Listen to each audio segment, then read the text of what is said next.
کا مقصد تیرے دی کی سرفرازی، میں اس لیے مسلمان، میں اس لیے نمازی۔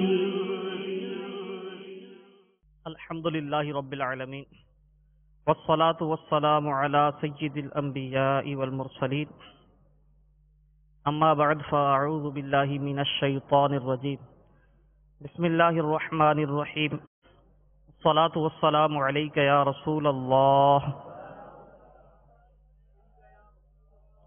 وعلی آلک واصحابک یا حبیب اللہ۔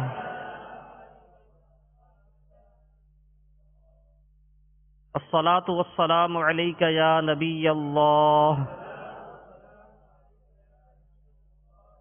وعلی آلک واصحابک یا نور اللہ۔ نویت سنت الاعتکاف۔ میٹھے میٹھے اسلامی بھائیوں، ایک بار پھر الحمدللہ عز و جل ہم اپنے سلسلے کے ساتھ حاضر ہیں۔ ہمارے ساتھ یہاں عالمی مدنی مرکز فیضان مدینہ میں کورسز کے اسلامی بھائی بھی موجود ہیں، مدنی چینل کے ناظرین بھی ہیں۔ حسب معمول درود پاک کی فضیلت سے سلسلے کا آغاز کرتے ہیں۔ حضرت سیدنا ابو درداء رضی اللہ تعالیٰ عنہ سے روایت ہے کہ میٹھے میٹھے مصطفیٰ صلی اللہ تعالیٰ علیہ وسلم نے ارشاد فرمایا، جو شخص صبح و شام مجھ پر 10 بار درود شریف پڑھے گا، بروز قیامت میری شفاعت اسے پہنچ کر رہے گی۔ صلو علی الحبیب صلی اللہ تعالی علی محمد وعلی آلہ وصحبہ وسلم۔ میٹھے میٹھے اسلامی بھائیوں، اللہ تعالیٰ کی رضا جوئی کے لیے، حصول ثواب آخرت کے لیے نیت کیجئے کہ انشاءاللہ عز و جل اول تا آخر پورے سلسلے میں توجہ کے ساتھ حاضری دیں گے۔ انشاءاللہ عز و جل علم دین سیکھیں گے، انشاءاللہ عز و جل اہم مدنی پھولوں کو لکھ لیں گے، نیکی کی دعوت عام کرنے کی نیت سے انشاءاللہ دوسروں تک بھی یہ مدنی پھول پہنچائیں گے۔ صلو علی الحبیب صلی اللہ تعالی علی محمد وعلی آلہ وصحبہ وسلم۔ میٹھے میٹھے اسلامی بھائیو، آج کا ہمارا سلسلہ حیا سے متعلق ہے۔ حیا یہ ایک ایسا خلق ہے جس کی اسلام میں بہت زیادہ اہمیت ہے۔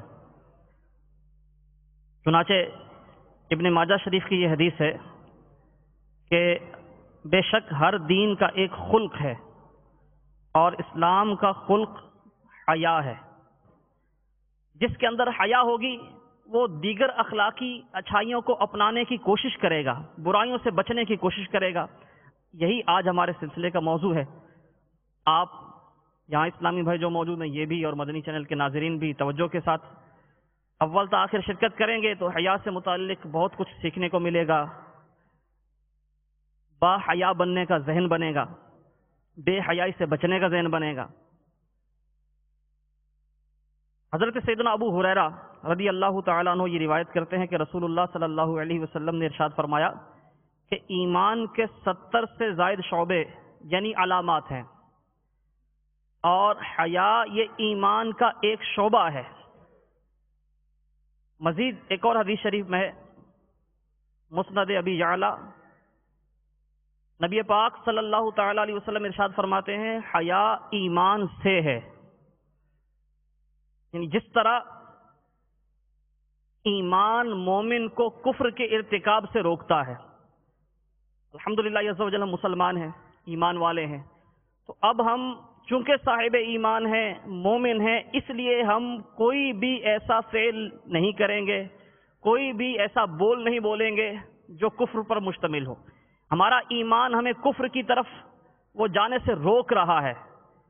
اسی طرح حیا جو ہے، با حیا انسان، جو با حیا انسان ہے، حیا سے متصف ہے، با حیا ہے، اس کو اس کی حیا یہ اللہ تعالی کی نافرمانیوں سے بچاتی ہے، اس لیے مجازن اسے ایمان سے ارشاد فرمایا گیا۔ مزید تائید اس روایت سے بھی ہوتی ہے۔ حضرت سیدنا ابن عمر رضی اللہ تعالی عنہما یہ روایت کرتے ہیں کہ بے شک حیا اور ایمان یہ دونوں آپس میں ملے ہوئے ہیں۔ جب ایک اٹھ جائے تو دوسرا بھی اٹھا لیا جاتا ہے۔ حیا اور ایمان کا ایسا تعلق ہے کہ دونوں آپس میں ملے ہوئے ہیں، اگر ایک چیز رخصت ہو تو دوسری بھی رخصت ہو جاتی ہے۔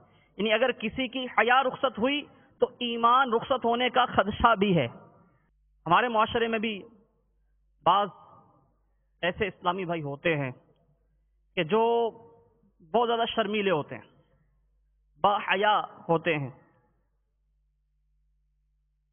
ان کو بعض اوقات دوسرے اس پر ملامت بھی کرتے ہیں، اتنا زیادہ شرمیلا نہیں ہونا چاہیے، جو شرمیلا ہوگا وہ دنیا میں کامیاب کیسے ہوگا، بات ہی نہیں کر سکے گا۔ اسی تعلق سے یہ روایت سنیے، ابن داؤد شریف کی یہ حدیث ہے کہ سیدنا عبداللہ ابن عمر رضی اللہ تعالی عنہما یہ روایت کرتے ہیں، مدینہ کے سلطان رحمت عالمیان صلی اللہ تعالی علیہ وسلم نے ایک انصاری کو ملاحظہ فرمایا، دیکھا کہ جو اپنے دوسرے بھائی کو شرم و حیا سے متعلق نصیحت فرما رہے تھے، یعنی شرم و حیا سے متعلق ان کو نصیحت کر رہے تھے، یعنی کثرت حیا سے منع کر رہے تھے کہ اتنا حیا دار ہونا، یہ اس حوالے سے بات کر رہے تھے۔ آپ صلی اللہ تعالی علیہ وسلم نے ان سے جو دوسرے کو کثرت حیا سے منع کر رہے تھے ان کو ارشاد فرمایا کہ اس سے چھوڑ دو، بے شک حیا ایمان سے ہے۔ میٹھے میٹھے اسلامی بھائیوں، معلوم ہوا کہ حیا جتنی زیادہ ہوگی اتنا ہی اچھا ہے، لیکن اس میں حیا کے معنی یہ سمجھنا بھی ضروری ہے۔ بعض اوقات یہ ہوتا ہے کہ انسان نیکی میں بھی شرم محسوس کرتا ہے، جیسے امامہ باندھنے میں شرم محسوس کرنا، کسی کو نیکی کی دعوت دینے میں جھجک کر وہ ایک شرم آتی ہے۔ نیکیوں سے جو شرم روکتی ہے یہ محمود نہیں ہے، یہ اس حیا میں داخل نہیں ہے۔ تو حیا کیا ہے پہلے یہ بھی سمجھ لیجئے۔ حیا کے معنی ہے عیب لگائے جانے کے خوف سے جھینپنا۔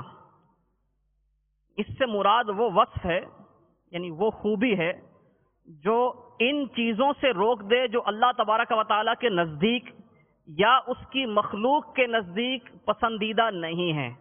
وہ خوبی، وہ وصف انسان کے اندر پایا جائے، حیا کا وصف، کہ جس سے وہ اس چیز سے ڈرے کہ کہیں اللہ تبارک و تعالیٰ کی بارگاہ میں ناپسندیدہ نہ ہو جاؤں، وہ افعال، وہ اعمال نہ کروں کہ جو اللہ تبارک و تعالیٰ کے نزدیک ناپسندیدہ ہیں۔ تو اللہ تبارک و تعالیٰ کے نزدیک جو افعال و اعمال ناپسندیدہ ہیں ان سے جو وصف بچائے گا وہ ہے حیا۔ اسی طرح اللہ تعالیٰ کی مخلوق یعنی اس کے بندے، معاشرے میں بھی بہت سی چیزوں کو معیوب سمجھا جاتا ہے، جو اس میں مبتلا ہوتا ہے، اس کام میں مبتلا ہوتا ہے، اس فعل میں مبتلا ہوتا ہے، اسے پسند نہیں کیا جاتا، اس چیز کو بھی پسند نہیں کیا جاتا، اس فعل کو بھی پسند نہیں کیا جاتا، اس کام کو، اور جو وہ کام کرتا ہے اسے بھی پسند نہیں کیا جاتا۔ تو وہ وصف جو انسان کو ناپسندیدہ باتوں سے روکتا ہے وہ حیا ہے۔ ویسے حقیقی حیا تو یہی ہے کہ بندہ اللہ تبارک و تعالیٰ کے ڈر سے، اس کے خوف سے، اس کی حیا سے، نافرمانیوں سے بچ جائے، اور حقیقی حیا یہ ہے کہ بندہ اللہ تبارک و تعالیٰ کے ڈر سے، اپنے خالق و مالک کے ڈر سے تمام تر گناہوں کو چھوڑ دے۔ جو صرف عام لوگوں کی حیا کرتا ہے، یعنی اللہ تبارک و تعالیٰ کی حیا نہیں ہے اس کے اندر، اللہ تبارک و تعالیٰ سے شرم و حیا نہیں رکھتا، تو لوگوں کے سامنے تو وہ اپنے آپ کو اچھا پیش کرے گا، گناہوں سے بچے گا، کوئی بھی ناپسندیدہ کام نہیں کرے گا، لیکن تنہائی میں وہ برائیوں میں مبتلا ہو جائے گا، باطنی برائیوں میں مبتلا ہو جائے گا۔ تو جو حیا انسان کو حقیقت میں گناہوں سے روکنے والی ہے وہ اللہ تعالیٰ سے حیا ہے۔ سیدنا شیخ شہاب الدین سہروردی رضی اللہ تعالیٰ عنہ یہ ارشاد فرماتے ہیں کہ اللہ تبارک و تعالیٰ کے عظمت و جلال کی تعظیم کے لیے اپنی روح کو جھکانا، اس کا نام حیا ہے۔ اللہ تبارک و تعالیٰ کی تعظیم کے لیے، اس کی عظمت کے سامنے، اس کی کبریائی کے سامنے، اس کے جلال کے آگے اپنی روح کو جھکا دینا، یعنی جب روح ہی جھک گئی تو ظاہر ہے پھر وہ لوگوں کے سامنے ہو یا تنہائی میں ہو، خلوت ہو یا جلوت، انسان گناہ سے بچنے کی کوشش کرے گا۔ تنہائی میں بھی گناہ اس لیے نہیں کرے گا کہ اس کا پروردگار جل جلالہ اسے دیکھ رہا ہے۔ تو یہ جو حیا ہے اللہ سے حیا، یہ حقیقت میں انسان کو گناہ سے بچانے والی ہے۔ اور سیدنا عثمان غنی رضی اللہ تعالیٰ عنہ، اللہ تبارک و تعالیٰ ان کے صدقے میں ہماری بے حساب بخشش فرمائے، یہ بہت زیادہ با حیات ہے، اور ان کی حیا یہ وہی حیا ہے کہ جو اللہ تعالیٰ سے ہے، حقیقی حیا یہ اسی قسم سے ہے۔ جیسا کہ آپ رضی اللہ تعالیٰ عنہ کا یہ قول ہے، آپ ارشاد فرماتے ہیں کہ میں بند کمرے میں غسل کرتا ہوں تو اللہ تبارک و تعالیٰ سے حیا کی وجہ سے سمٹ جاتا ہوں، اس سمٹ کر غسل کرتا ہوں کہ اللہ تبارک و تعالیٰ ظاہر یامی ملاحظہ فرما رہا ہے۔ نبی پاک صاحب الاولاق صلی اللہ تعالیٰ علیہ وسلم نے ارشاد فرمایا، سیدنا ابو ہریرہ رضی اللہ تعالیٰ عنہ روایت کرتے ہیں کہ حیا ایمان سے ہے، اور عثمان رضی اللہ تعالیٰ عنہ میری امت میں سب سے بڑھ کر حیا کرنے والے ہیں۔ اللہ تبارک و تعالیٰ ان کے صدقے میں ہمیں بھی با حیا بنا دے، ہماری بے حیائیاں نکل جائیں۔ اگر واقعی ہم با حیا ہو گئے تو یہ حیا ایک ایسی صفت ہے، آپ نے سماعت فرمایا مدنی چینل کے ناظرین نے بھی، کہ حیا ایسی صفت ہے جو انسان کو گناہوں سے روکتی ہے۔ واقعی با حیا ہو گئے تو انشاءاللہ اچھی خصلتوں کو اپنانے اور گناہوں سے اپنے نفس کو، اپنے آپ کو بچانے میں کامیاب ہو جائیں گے۔ حیا کی یہ دو قسمیں آپ نے سماعت فرمائی کہ لوگوں سے حیا اور اللہ سے حیا عز و جل۔ فطری طور پر ہر انسان کے اندر حیا کا مادہ ہوتا ہے، ہر شخص کے اندر یہ فطری طور پر حیا ہے۔ اب اگر اس لحاظ سے دیکھیں تو پھر بھی حیا کی دو قسمیں بنیں گی۔ ایک تو ہے فطری حیا جو ہر ایک کے اندر ہے، بندہ اللہ تبارک و تعالی کی نعمتوں اور اپنی کوتاہیوں پر غور کر کے نادم ہو، شرمندہ ہو، اور اللہ تعالی کے خوف کی بنا پر آئندہ گناہوں سے بچنے اور نیکیاں کرنے کی کوشش کرے، تو یہ ہے شرعی حیا۔ اور فطری حیا جس کو عام لفظوں میں شرم کہا جاتا ہے، جھجک، شرم، یہ انسان کے اندر ہوتی ہے۔ آپ بالکل کسی نئے آدمی سے پہلی بار ملیں گے تو بولتے ہوئے جھجکیں گے نا کہ پتہ نہیں کس مزاج کا، کون ہے، کوئی شناسائی نہیں ہے، اور تھوڑی دیر میں یعنی آپ 5 7 10 منٹ اس کے ساتھ بیٹھے، کچھ گفتگو ہوئی تو اب ایسا لگے گا کہ جیسے کتنے عرصے سے اکٹھے ہی رہتے ہیں، بات چیت کرنے میں وہ ذرا مانوس ہو جائیں گے۔ یہاں تربیتی کورس میں جو اسلامی بھائی آئے ہیں، آتے ہوئے ذہن میں پتہ نہیں کتنے خدشات ہوں گے، خدشات نہیں بھی ہوں گے تو پھر بھی وہ ایک ہیزیٹیشن ہوگی کہ عالمی مدنی مرکز میں جائیں گے، پتہ نہیں وہاں ماحول کیسا ہوگا۔ جو پہلی بار آئے ہیں ان کے لیے بالخصوص، جو پہلے بھی آتے رہتے ہیں لیکن یہاں تربیتی کورس کے حوالے سے پتہ نہیں ساتھ والے کیسے ہیں، اس کا مزاج کیسا ہے، یہ کیسا ہے، تو وہ ایک گفتگو کرنے میں، اٹھنے بیٹھنے میں تھوڑی ہیزیٹیشن ہر ایک سے ہوتی ہے۔ تو یہ ہے فطری حیا، فطری شرم ہے انسان کی، اور یہی شرم ہے جس کی وجہ سے وہ بعض اوقات ہم نیک کاموں سے بھی رک جاتے ہیں، درس دینے میں جھجک محسوس ہوتی ہے، نیکی کی دعوت دینے میں جھجک محسوس ہوتی ہے۔ تو یہ جو شرم ہے یہ فطری ہے، لیکن یہ شرم بھی ایسی غالب نہ ہو کہ نیکیوں سے روک دے۔ اور جو شرعی حیا ہے وہ یہ ہے کہ بندہ اللہ تبارک و تعالیٰ کے خوف سے اپنے کیے پر پشیمان ہو اور آئندہ کے لیے گناہ نہ کرنے کی کوشش کرے، نیکیاں کرنے کی کوشش کرے آئندہ کے لیے۔ اچھا، اب یہ تو آپ نے سماعت فرمایا کہ فطری طور پر حیا انسان کے اندر ہوتی ہے، لیکن جیسے جیسے گروتھ ہوتی ہے، نشو و نما ہوتی ہے، بندہ ماحول میں پلتا بڑھتا ہے، آگے بڑھتا ہے، تو ایسے ایسے یعنی ماحول کے اثرات اس حیا پر ہوتے ہیں۔ اسکول کالج میں پڑھنے کا تجربہ تقریباً ایک تعداد کو ہے، تو جب اسکول میں پہلے دن گئے تھے، ایک تو بچپنا، ویسے اس میں ناپختگی ہوتی ہے، پھر وہ گھر کے ماحول سے اسکول کے ماحول میں جانا، وہاں ڈسپلن، گھر میں تو ڈسپلن وغیرہ ہوتا نہیں ہے، بچوں کی بادشاہی ہوتی ہے، حکمرانی ہوتی ہے، جو مرضی کریں، جو چیز ادھر سے اٹھائیں ادھر پھینکیں، اور والدہ نے ابھی صفائی کی ہے تو جو مرضی کر دیں، اس کے بعد وہ جو بھی کہیں یعنی ان کی تکلیف وغیرہ، بچوں کو تو اس کا احساس نہیں ہوگا، وہ ناسمجھ ہیں، تو گھر میں تو بچوں کی حکمرانی ہوتی ہے، کوئی نظم و ضبط ان پر لاگو نہیں ہوتا۔ لیکن اب جب اس ماحول سے نکل کر ان کو اسکول یا مدرسے میں یا جامعہ میں کہیں بھی ان کو بھیجا جاتا ہے تو ایک تو شوق ہوتا ہے کہ کتابیں ہیں، وہ بیگ ہے، یونیفارم ہے، تو یہ تو ایک شوق ہوتا ہے، خوشی خوشی۔ لیکن جب وہاں جاتے ہیں اور وہاں تھوڑی سی ہیزیٹیشن وہاں جانے میں بھی ہوتی ہے، وہاں کا ماحول اجنبی ہوتا ہے، لیکن وہاں پہنچ گئے تو اب وہاں ڈسپلن ہے، تو اس ڈسپلن سے وہ گھبراتے ہیں، وہاں آزادی نہیں ہے اس طرح کی جس طرح کی گھر میں یا عام وہ معاشرے میں آزادی ہے۔ اور بچے کو مقید رکھنا اس انداز سے، یعنی پنجرے میں مقید رکھنا مراد نہیں ہے، یعنی نظم و ضبط کا مقید بنانا، اس کو ڈسپلن کا پابند بنانا، یہ اس کے لیے اس وقت بہت گراں ہوتا ہے.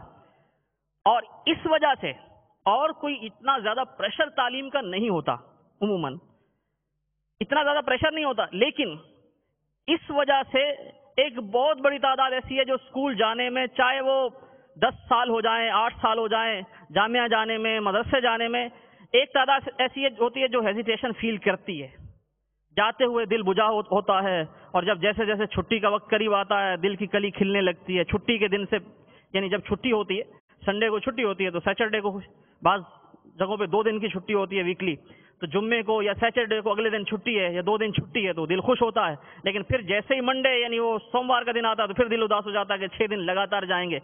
اب جو اس اسٹیج سے گزر گئے، آگے آ گئے، پریکٹیکل لائف میں آ گئے، اب ان سے پوچھے تو یہ کہتے ہیں کہ وہ دور بہت اچھا تھا، اس میں بالکل کوئی ٹینشن نہیں تھی، کوئی فکر نہیں تھی. اب تو یہ بھی پرابلم ہے، وہ بھی پرابلم ہے، گھر کا خرچہ بھی چلانا ہے، بال بچے ہیں، ان کی پرورش کے معاملات، اور پتہ نہیں کتنے لین دین، کیسے کیسے معاملات یہ ساتھ ہیں، یہ ساری ٹینشنیں ہیں.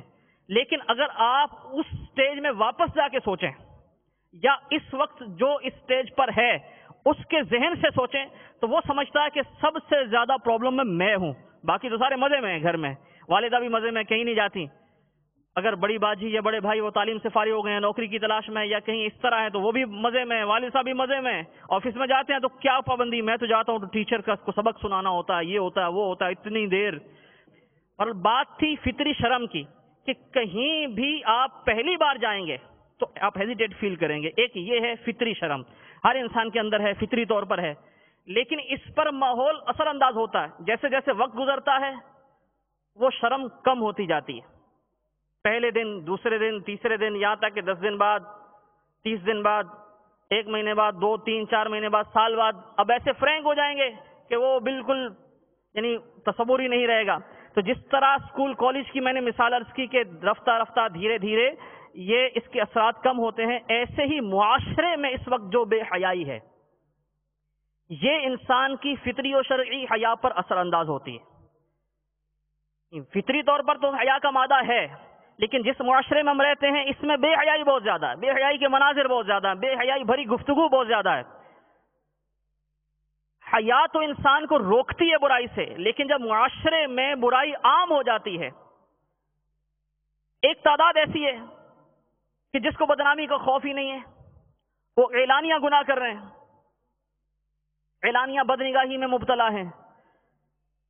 تو ایسے لوگ جب کسی معاشرے میں بڑھ جاتے ہیں اور اعلانیہ گناہ ہونے لگتے ہیں تو پھر وہ جو ان گناہوں سے دور ہیں ان کی حیا بھی رخصت ہوتی ہے، وہ بھی گناہوں پر دلیر ہوتے ہیں. اس کی مثال یوں لیجئے سمجھنے کے لیے کہ کچھ عرصہ پہلے تک ہمارے معاشرے میں بے پردگی اتنی زیادہ عام نہیں تھی. آج سے 20 25 30 سال پہلے چلے جائیں تو جو ہمارے بڑی عمر کے اسلامی بھائی ہیں، مدنی چینل کے ناظرین میں بھی، تو انہوں نے اس بات کا مشاہدہ کیا ہوگا کہ شاید ہی کوئی ایسی عورت ہو جو گلے میں دوپٹہ ڈالے کبھی گلی میں نکلتی ہو، نا محلے میں نکلتی ہو، بازار میں جاتی ہو، یعنی ایسے مناظر دیکھنے میں نہیں آتے تھے. اگر کوئی ایسی خاتون، ایسی عورت کہیں کسی بازار میں، گلی میں نکل کر آتی تھی تو لوگ اس وقت دیکھتے تو تھے لیکن وہ حیرت سے دیکھتے تھے کہ یہ کیا ہے. اور جس گھر کی وہ خاتون ہوتی تھی، جس سے تعلق ہوتا تھا، تو وہ گھر والے ان کے لیے بھی معیوب خیال کیا جاتا تھا کہ فلاں کی بیٹی دیکھو اتنی بے شرم ہے، یوں ہی گھوم رہی ہے. اس گھر کے لیے بدنامی کا باعث ہوتا تھا اور دیکھنے والے عجیب نظروں سے دیکھتے تھے. یہ اس وقت کی بات ہے جب ایسے مناظر عام نہیں تھے، خال خال کبھی ایسا ہوتا تھا، کوئی اکا دکا ایسا کرنے والیاں تھیں. اب ایسا نہیں ہے. اب کیا ہے؟ اب تو گھر گھر میں بے پردگی ہے، اب ایسے مناظر عام ہیں. تو اس وقت اس کو دیکھا جاتا تھا تعجب سے کہ یہ معیوب ہے. جس گھر سے تعلق ہوتا تھا گھر والوں کے لیے بھی یہ عزت کی بات نہیں ہوتی تھی. لیکن آج جب یہ مناظر عام ہو گئے، ہر کوئی دیکھ رہا ہے، اب نظر بھی تبدیل ہو گئی، تعجب سے نہیں دیکھتے. یعنی اس وقت بھی بری نیت سے دیکھنے والے ہوں گے لیکن اب صرف بری نیت سے دیکھنے والے ہی ہوتے ہیں تقریباً. وہ تعجب تو ختم ہو گیا. اور جن کے لیے باعث آر سمجھا جاتا تھا گھر والوں کے لیے، اب وہ باعث آر بھی نہیں سمجھا جاتا. اور ایک تعداد تو ایسی ہے جو دیکھ کر اس کو برا بھی فیل نہیں کرتی ہوگی، اس کو برائی بھی نہیں سمجھتی ہوگی. یعنی مناظر ہی اتنے عام ہو گئے. اب گناہ کو دیکھیں تو کیا حکم ہے کہ اگر استطاعت ہو تو اس کو ہاتھ سے روکیں. ایسا ہی ہے نا؟ گناہ کو، برائی کو دیکھیں، استطاعت ہو تو ہاتھ سے روک دیں. علماء نے فرمایا کہ یہ درجہ ہے حاکم اسلام کا، کہ وہ طاقت سے گناہ کو روکے، اسلام کے احکام نافذ کرے. دوسرا درجہ کیا بیان کیا گیا کہ زبان سے منع کریں. علماء نے اس کی شرح یہ بیان فرمایا کہ یہ درجہ ہے علماء کرام کا. اور تیسرا برائی کو دیکھنے پر کیا ہے کہ اگر اتنی استطاعت نہیں ہے کہ ہاتھ سے روک سکے، یعنی حاکم اسلام کے علاوہ عوام میں اب ہاتھ سے نہیں روک سکتے، زبان سے منع نہیں کر سکتے، تو ایسی صورت میں برائی کو دیکھ کر دل میں برا جانے. اور یہ ایمان کا کمزور درجہ ہے. آج تو یہ کیفیت ہو گئی ہے کہ بے پردگی کے مناظر اتنے عام ہیں، ایک بہت بڑی تعداد بے پردگی میں ملوث ہے، اور جو ملوث نہیں ہے وہ بھی مناظر دیکھتے ہیں، شاید ہی دل میں یہ خیال آتا ہو کہ یہ برا کام ہے. موٹر سائیکل پر یعنی پیچھے کوئی خاتون بیٹھی ہے، اس کا وہ بال بھی کھلے ہوئے ہیں، بے پردگی کے نظارے عام ہیں. اب عورت کے وہ بالوں کا بھی پردہ ہے، اسی طرح میں یہ بھی داخل ہیں، تو بال لہرا رہے ہیں تو دیکھنے والے کتنے ہوں گے، دیکھتے ہوں گے. اگر بالفرض وہ بری نظر سے نہیں بھی دیکھتے، لیکن پھر بھی دل میں یہ خیال نہیں آتا ہوگا کہ یہ برا کام ہے. ایک بڑی تعداد تو ایسی ہے کہ جن کی خود گھر کی عورتیں اس میں ملوث ہو چکی ہوں گی، اور جن کے گھر میں ابھی ایسے حالات نہیں ہیں. یہ اللہ تبارک و تعالیٰ کا اس لحاظ سے کرم ہے کہ گھر کی عورتیں بے پردگی نہیں کرتی، وہ بھی دیکھتے ہیں، اچھے بھلے نیک نظر آنے والے وہ بھی دیکھتے ہیں، تو دل میں اس کو برا شاید خیال نہیں کرتے ہوں گے. حالانکہ برا ہے اور برا سمجھنا چاہیے، نہیں سمجھیں گے تو اب تو تباہی ہے. تو یہ ماحول ایسا بن گیا کہ جس نے ہماری فطری حیا کو بہت بہت بہت کم کر دیا. تو ماحول کا حیا پر بہت بڑا اثر ہے.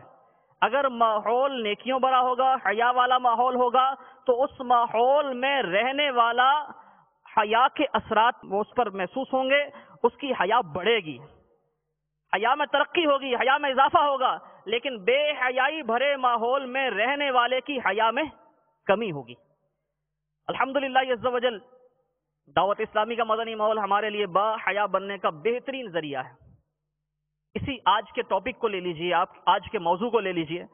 اب یہ موضوع جب ہم نے لیا ہے، اس پر گفتگو ہو رہی ہے، آپ بھی سماعت فرما رہے ہیں، یہاں جو اسلامی بھائی ہیں، مدنی چینل کے ناظرین بھی، تو اب فطری طور پر حیا کی اہمیت وہ سمجھ میں آ رہی ہے. اور اسی مثال کو لے لیں کہ آج سے پہلے بے پردہ عورت کو دیکھ کے شاید دل میں احساس نہ ہوتا ہو کہ یہ برا کام ہے، لیکن انشاءاللہ عز و جل آج سے احساس ہوگا. دیکھیں گے نہیں، اور اگر کہیں ایسے مناظر ہوئے تو اپنی نگاہوں کو جھکا لیں گے انشاءاللہ عز و جل. ایسے مناظر تو ہیں ہی، آپ مسجد سے باہر نکلیں تو ہر طرف ہی تقریباً ایسے مناظر ہیں. نگاہوں کو جھکا لیں گے اور دل میں اسے ضرور برائی سمجھیں گے انشاءاللہ.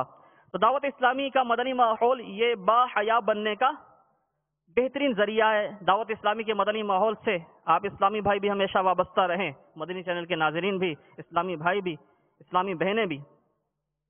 انشاءاللہ عز و جل حیا بڑھے گی.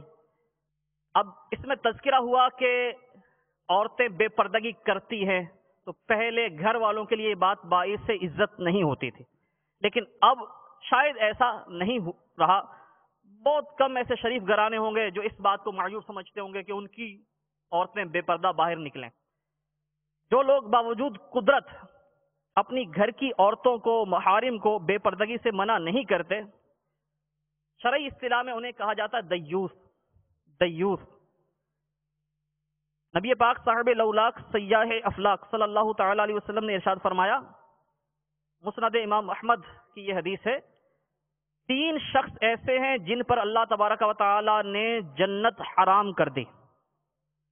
3 شخص ایسے ہیں جن پر اللہ تبارک و تعالی نے جنت حرام فرما دی. ایک وہ ہے جو ہمیشہ شراب پیے، شراب کا عادی.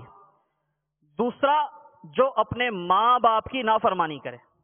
اللہ تبارک و تعالی ہمیں ان گناہوں سے محفوظ فرمائے۔ تیسرا ارشاد فرمایا دیوس، ایسا بے حیا جو اپنے گھر والوں میں بے غیرتی کے کاموں کو برقرار رکھے۔ اب دیوس کی مزید وضاحت سماعت فرمائیے۔ مفتی احمد یار خان نعیمی رحمۃ اللہ تعالی علیہ مرآت المناجی کی 5ویں جلد میں ارشاد فرماتے ہیں، دیوس یعنی وہ بے حیا جو اپنے گھر میں بے غیرتی کے کاموں کو برقرار رکھے۔ یہ حدیث کے جو یہ الفاظ ہیں اس کے تحت آپ فرماتے ہیں، بعض صالحین نے فرمایا یہاں خبث سے مراد زنا اور اسباب زنا ہیں، یعنی جو اپنے بچوں کو، اپنے بیوی بچوں کے زنا یا بے حیائی، بے پردگی، اجنبی مردوں سے اختلاط، بازاروں میں زینت سے پھرنا، بے حیائی کے گانے ناچ وغیرہ دیکھ کر باوجود قدرت کے نہ روکے۔ اپنے ماتحت جو ہیں اس کے بیوی بچے، وہ ان کو ان چیزوں میں ملوث دیکھے، بد کرداری میں، بے حیائی میں، بے پردگی میں، اجنبی مردوں سے میل جول میں، بازاروں میں پھرنے، اسی طرح بے حیائی کے دیگر جو مناظر ہیں ان کو دیکھنے، ان میں حصہ لینے، تو ان سے قدرت کے باوجود جو نہ روکے وہ دیوس ہے۔ معلوم ہوا کہ باوجود قدرت اپنی زوجہ، ماں، بہنوں، جوان بیٹیوں، بھتیجیوں، بھانجیوں، پوتیوں، نواسیوں وغیرہ جو یعنی آپ کے ماتحت ہیں، آپ کی محارم، اب ماں تو ماتحت نہیں ہے، بڑی بہن بھی ماتحت نہیں ہے، بعضوں کا چھوٹی بہن بھی ماتحت نہیں ہوتی، لیکن ان کا سے ایک رشتہ ہے، تو جتنی آپ کی قدرت ہے آپ اپنی قدرت کے مطابق ان محارم کو بے پردگی سے روکیں۔ جو ایسا نہیں کرتا، اپنے گھر کی عورتوں کو غیر مردوں سے بے تکلف ہوتے دیکھتا ہے، منع نہیں کرتا، غیر محرم ملازموں سے، دکانداروں سے، چوکیداروں سے، گھر کے ڈرائیوروں سے، وہ گھر کی عورتیں بے تکلف عموماً ہوتی ہیں، محلے داروں سے، پڑوسیوں سے، تو جو یہ دیکھتا ہے اور اپنی قدرت کے مطابق کوشش نہیں کرتا وہ سخت احمق ہے، بے حیا ہے، بے غیرت ہے، دیوس ہے اور جنت سے محروم ہے۔ میرے آقا سیدی اعلیٰ رضی اللہ تعالیٰ عنہ ارشاد فرماتے ہیں، دیوس سخت فاسق ہے، سخت اخبث فاسق ہے، اور فاسق معلن کے پیچھے نماز مکروہ تحریمی۔ ایسا شخص جس کی گھر کی عورتیں بے پردگی کرتی ہیں اور وہ کوشش نہیں کرتا ان کو روکنے کی، قدرت مقدور بھر کوشش نہیں کرتا، تو اس کے پیچھے نماز مکروہ تحریمی، اس سے امام بنانا حلال نہیں، اور اس کے پیچھے نماز پڑھی تو گناہ، پڑھ لی تو دوبارہ لوٹانا واجب۔ ایسا سخت گناہگار ہے فاسق معلن۔ اگر مرد اپنی حیثیت کے مطابق منع کرتا ہے اور عورتیں پھر بھی باز نہیں آتی، اپنی کوشش کرتا ہے پوری مقدور بھر، تو ایسی صورت میں مرد گناہگار نہیں ہے، ہاں وہ ضرور گناہگار ہے۔ حتی الامکان بے پردگی وغیرہ کے معاملے میں عورتوں کو روکا جائے، مگر حکمت عملی کے ساتھ۔ کہیں ایسا نہ ہو کہ آپ اپنی زوجہ یا ماں یا بہنوں پر اس طرح کی سختی کر بیٹھیں، ڈانٹ ڈپٹ، کہ کہیں آپ کے گھر کا امن و امان ہی تہ و بالا نہ ہو جائے۔ ایک بہترین ذریعہ گھر میں مدنی ماحول بنانے کا کیا ہے؟ اپنے گھر کی عورتوں کو یعنی پردے کی اہمیت بتانے کے لیے، بے پردہ اگر ہیں خدا نہ خواستہ تو با پردہ بنانے کے لیے، با حیا بنانے کے لیے بہترین ذریعہ یہ ہے کہ آپ اپنے گھر والوں کو بھی دعوت اسلامی کے مدنی ماحول سے وابستہ کر دیں۔ اور آسان ذریعہ ہے الحمدللہ یہ زوجل مدنی چینل اب گھر گھر میں دیکھا جا سکتا ہے، تو گھر والوں کو محبت سے، نرمی سے، پیار سے مدنی چینل دیکھنے پر آمادہ کریں۔ اس وقت بھی ہمارا جو موضوع چل رہا ہے، جو اسلامی بھائی اسلامی بہنیں گھروں میں دیکھ رہے ہوں گے، اللہ تبارک و تعالیٰ کی رحمت سے امید ہے ہم مسلمان ہیں، تو جو مسلمان ہیں وہ اسلام کے احکام کی قدر کرتے ہیں، اور ان کے اندر یہ جذبہ کسی نہ کسی گوشے میں ضرور ہوتا ہے کہ مجھے نیک بننا ہے، مجھے ایسا بننا ہے کہ میرا رب عز و جل مجھ سے راضی ہو جائے۔ اللہ تبارک و تعالیٰ دیوس کو ناپسند فرماتا ہے، بے حیا کو ناپسند فرماتا ہے، بے پردگی کرنے والے اور والیوں کو ناپسند فرماتا ہے۔ تو ہمارے اسلامی بھائی اسلامی بہنیں جو یہاں موجود ہیں، اسلامی بھائی یہاں موجود ہیں، اسلامی بہنیں ہو سکتا مدنی چینل پر ہوں اور دیگر مدنی چینل کے ناظرین، تو جو یہ چاہتا ہے کہ اللہ تبارک و تعالیٰ اس سے راضی ہو جائے، تو اس سے بے حیائی کے کاموں کو چھوڑ دینا چاہیے، تو ایک بہترین ذریعہ گھر والوں کو باحیا بنانے کا، گھر کی عورتوں کو بے پردگی سے روکنے کا یہ ہے کہ ان کو آپ محبت سے، نرمی سے، پیار سے مدنی چینل دیکھنے پر آمادہ کریں۔ امیر اہل سنت کی ویڈیو سیڈیز بھی مکتبۃ المدینہ نے جاری کی ہیں، وہ آپ ویڈیو سیڈیز گھر میں چلائیں۔ الحمدللہ عز و جل مکتبۃ المدینہ نے بہت سی کتابیں شائع کی ہیں، امیر اہل سنت کے بیانات کی تحریری رسائل شائع کی ہیں۔ ایک بیان ہے امیر اہل سنت کا، با حیا نوجوان، با حیا نوجوان۔ تو با حیا نوجوان میں حیا سے متعلق انشاءاللہ حیا کا مادہ بڑھے گا، بے حیائی سے نفرت ہوگی، اور اللہ نے چاہا تو انشاءاللہ عز و جل با حیا بننے کی طرف سفر جاری رہے گا انشاءاللہ عز و جل۔ اسلامی بھائی اپنے گھروں میں کوشش کریں کہ اسلامی بہنوں کو بے پردگی سے روکیں، حکمت عملی کے ساتھ گھر والوں کے لیے دعا بھی کریں، اصلاح کی دعا کریں۔ اللہ تبارک و تعالی ہمارے گھر والوں کو قرآن و سنت کا پابند بنا دے۔ گھر والوں کی اصلاح جو ہے یہ ضروری ہے۔ اللہ تبارک و تعالی قرآن پاک میں ارشاد فرماتا ہے، سورہ تحریم کی آیت نمبر ہے 6، یا ایھا الذین آمنوا قوا انفسکم واہلیکم نارا، قوا انفسکم واہلیکم نارا وقودھا الناس والحجارہ۔ ترجمہ کنز الایمان، اے ایمان والو اپنی جانوں اور اپنے گھر والوں کو اس آگ سے بچاؤ جس کے ایندھن آدمی اور پتھر ہیں۔ نبی پاک علیہ الصلوۃ والسلام نے ارشاد فرمایا، تم میں سے ہر ایک اپنے متعلقین کا سردار ہے، حاکم ہے، اور حاکم سے روز قیامت اس کی رعیت کے بارے میں پوچھا جائے گا۔ یعنی ہر ایک کسی نہ کسی سطح پر اس کا تسلط ہے، اس کے ماتحت ہیں۔ گھر میں گھر کا سربراہ ہے تو سارے اس کے ماتحت ہیں، اسی طرح کوئی ادارے کا سربراہ ہے تو کوئی ملک کا سربراہ ہوگا۔ تو ہر ایک جو ہے وہ اپنے متعلقین کا سردار ہے، اور اس سے اس کی رعیت کے بارے میں پوچھا جائے گا۔ شارح بخاری مولانا مفتی محمد شریف الحق امجدی علیہ رحمۃ اللہ القوی ارشاد فرماتے ہیں، مراد یہ ہے کہ جو کسی کی نگہبانی میں ہو، اسی طرح عوام، سلطان اور حاکم کے اس کی نگہبانی میں ہے، اولاد ماں باپ کی نگہبانی میں ہے، تلامیذہ یعنی شاگرد اساتذہ کی نگہبانی میں ہے، مریدین پیر کی رعایا ہیں، اسی طرح جو مال زوجہ یا اولاد یا نوکر کی سپردگی میں ہے یہ بھی باپ کے ذمے ہے، اس کی نگہداشت اس پر واجب ہے۔ اور نگہبانی میں یہ بات بھی داخل ہے کہ رعایا گناہ میں مبتلا نہ ہو۔ تو اپنے گھر والوں کو بچانا، اپنے بیوی بچوں کو گناہوں سے بچانا، اپنے متعلقین کو گناہوں سے بچانا یہ ضروری ہے، ان کی اصلاح ضروری ہے۔ بہرحال میٹھے میٹھے اسلامی بھائیوں، ہمیں اپنے گھر والوں کو بھی بے پردگی سے روکنا ہے، بے حیائی سے روکنا، اور خود بھی بے حیائی کے کاموں سے اپنے آپ کو بچاتے رہنا ہے۔ بدقسمتی سے ہمارے معاشرے میں اس وقت بے حیائی بہت زیادہ ہے، بہت زیادہ۔ ایسے مناظر عام ہیں، آپ باہر نکلیں تو آپ کو سائن بورڈ نظر آئیں گے جن پر بے پردہ بے حیا عورتوں کی تصویریں ہوتی ہیں۔ لباس بھی آج شارٹ ہوتا جا رہا ہے، پہلے فحاشی تھی تو اب وہ فحاشی بھی عریانیت میں بدلتی جا رہی ہے۔ ایسی بے حیا جو یعنی بظاہر جن کی شکلیں خوبصورت ہوتی ہیں، تو ایسی عورتیں ماڈلز کہا جاتا ہے ان کو، تو ان کی تصویریں لگی ہوتی ہیں ہورڈنگ پر، بورڈز وغیرہ پر، اس طرح اخباروں میں بھی ان کی تصویریں شائع ہوتی ہیں۔ یہ تو ہے ہی، اب رفتہ رفتہ اسلامی معاشرے میں بھی بے پردگی بڑھتی جا رہی ہے۔ ایک بہت بڑی تعداد ہے ہمارے معاشرے میں ایسی عورتوں کی جو اب پردہ نہیں کرتی۔ برقع تو اب یعنی جنہیں نصیب ہے انہیں نصیب ہے، الحمدللہ دعوت اسلامی کے مدنی ماحول سے وابستہ اسلامی بہنیں جو شرعی پردہ کرتی ہیں، مدنی برقع پہنتی ہیں، باہر نکلتی ہیں جب بھی تو وہ برقعے میں نکلتی ہیں۔ لیکن اس سے ہٹ کر اگر آپ دیکھیں تو پردہ رخصت ہوتا جا رہا ہے، اور ایک بہت بڑی تعداد ایسی ہے کہ جو برقع تو دور کی بات، شاید اب سر پہ دوپٹہ بھی نہیں ہوتا۔ گلیوں میں، بازاروں میں ایسے مناظر ہیں۔ پھر سب سے بڑی تباہی پہلے میڈیا کے ذریعے آئی، میڈیا نے دکھایا، ایسے مناظر دکھائے، اور پھر جو رہی صحیح کسر تھی وہ ہمارے معاشرے میں مخلوط نظام تعلیم نے پوری کر دی، کو ایجوکیشن۔ اب اسکول کالج میں کو ایجوکیشن کی تباہیاں جو ہیں وہ ہیں، یعنی ہمارے معاشرے میں جو اس سے پھیل رہی ہیں۔ جہاں کو ایجوکیشن نہیں بھی ہے، صرف وہ لڑکیاں ہی پڑھتی ہیں تو وہ بھی پردے میں تھوڑی جاتی ہیں۔ گھر سے اسکول کالج پہنچنے تک ظاہر ہے وہ ان کا لباس بھی ایسا ہوتا ہے، پردہ بھی نہیں ہوتا، تو ایک تعداد ایسی ہوتی ہے جو ان کو تاکنے کے لیے کھڑی ہوتی ہے۔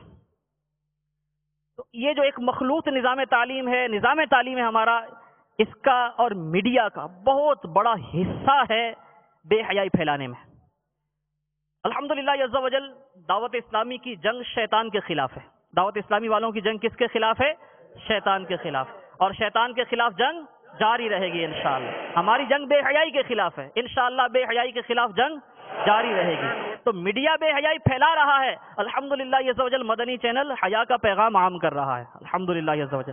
تو یہ ہماری جنگ مقابلہ ہے شیطان کے خلاف، جہاں ہمارا نظام تعلیم بے حیائی کو فروغ دے رہا ہے، ہمارے معاشرے میں تعلیمی ادارے یہ بے حیائی کی اور بے پردگی کی آماجگاہ بن رہے ہیں، وہیں پر الحمدللہ عز و جل دعوت اسلامی کے بھی تعلیمی ادارے ہیں، دعوت اسلامی کے جامعات ہیں، اسلامی بھائیوں کے جامعات الگ ہیں، اسلامی بہنوں کے جامعات الگ ہیں۔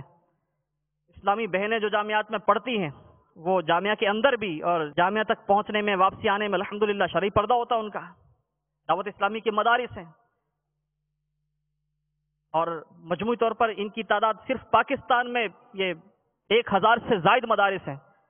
مدنی منوں کے الگ ہیں، منیوں کے الگ ہیں، اور سبحان اللہ عز و جل اب تو الحمدللہ دعوت اسلامی کا شعبہ دارالمدینہ یہ بھی پوری آب و تاب کے ساتھ اپنا کام کر رہا ہے، پوری آب و تاب کے ساتھ چمک رہا ہے۔ اللہ تبارک و تعالی ہمیں حضرت سیدنا عثمان غنی رضی اللہ تعالیٰ عنہ کی حیا کے صدقے با حیا بنائے، آمین بجاہ النبی الامین۔ میری زندگی کا مقصد تیرے دین کی سرفرازی، میں اس لیے مسلمان، میں